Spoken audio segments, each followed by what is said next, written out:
ক্ষমতার স্বর্গে তুলে দিয়ে গেল। সত্যিই তাই। গৌতম, এবার বন্দনাকে বলো অসীমের আঙুলে বিয়ের আংটিটা পরিয়ে দিতে। অসীম, এগিয়ে এসো। এগিয়ে অসীম। এমন করছো কেন? জীবন জীবনের কথা দেখো তো, অসীম এমন করছো কেন? কি হয়েছে? ঠিক এই ভয়টাই আমি পেয়েছিলাম। তাই তো ওকে আমি আমার নাস্তিক হয়ে আসতে বলেছিলাম। এখনই ওকে হাসপাতালে ভর্তি করতে হবে। নষ্ট করার মতো সময় আমাদের হাতে নেই। অ্যাম্বুলেন্স,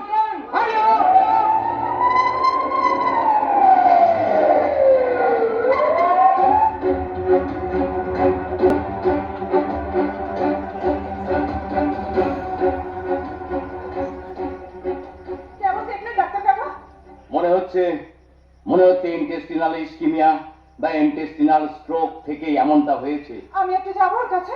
না, অসীম এখন ঘুমোচ্ছে।